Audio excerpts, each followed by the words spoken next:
Welcome to the first episode of Chapter 3. In this chapter, I will teach you a bunch of things about linear functions and solving equations. In this video, I will start by reminiscing about how to draw a graph. So, without further ado, let's take a trip down memory lane.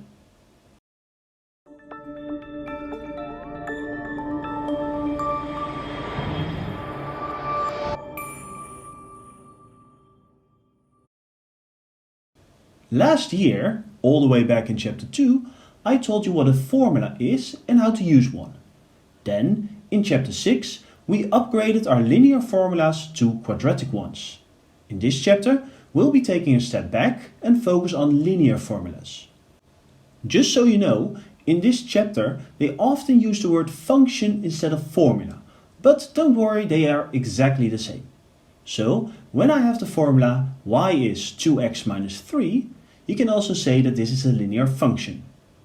More examples of linear functions are y is minus 5x minus 10, L is 34 plus 6k, and q is half k plus 1.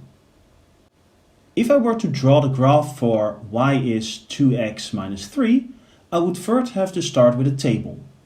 As this is a linear formula, my table would only need two input values for x. But I always used 3 just as a precaution. The numbers you choose are up to you, but I always suggest using the numbers 0, 2 and 4. If the formula contains a fraction, the numbers I would choose would change accordingly. For the formula y is 2/3 x plus 4, I would pick the numbers 0, 3 and 6.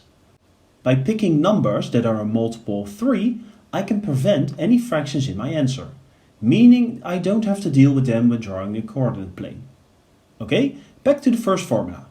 Now that I've chosen the input values, I have to evaluate the formula for those numbers. So, y is 2 times 0 minus 3, which is equal to minus 3. Then 2 times 2 minus 3, which is 1. And lastly, 2 times 4 minus 3, which is 5. Using these numbers, we can determine how big our coordinate plane should be. The x must go from 0 to 4, and the y-axis must go from minus 3 to 5. I always make mine slightly bigger just in case. Then I plot the points for my table in the coordinate plane. And finally, I draw a straight line through the points I just plotted. To truly finish the exercise, I write down the formula next to the graph. When you need to draw multiple graphs in the same figure, first make multiple tables and then determine how big your coordinate plane should be to fit all graphs. On to the next part, using a formula to check whether a point is on the line. Okay, let's take a look at the graph of y is 2x minus 3. Somewhere over here is point A with coordinates 9.16. My question is, does the line of y is 2x minus 3 pass through that point?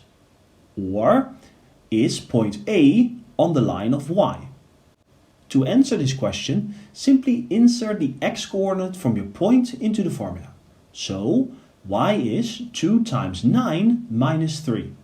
Our answer is 15. And because our y-coordinate of A is 16 and not 15, we can safely say that point A is not on the line. Why don't you try one for yourself? Use the following function, y is minus a half x plus 8, and calculate whether the following points are on the line. P with the coordinates 6.5, Q on minus 4.10, and R on 12.1.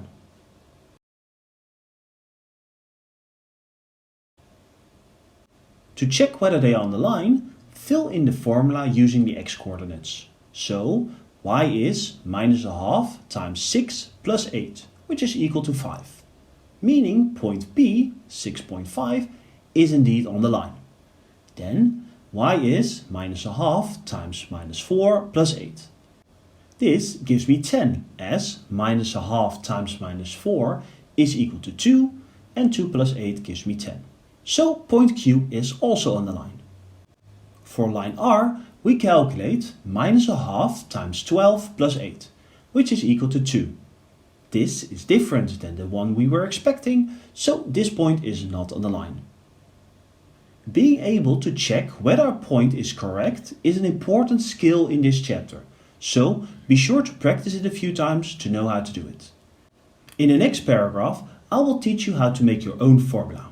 I hope to see you then. Bye bye!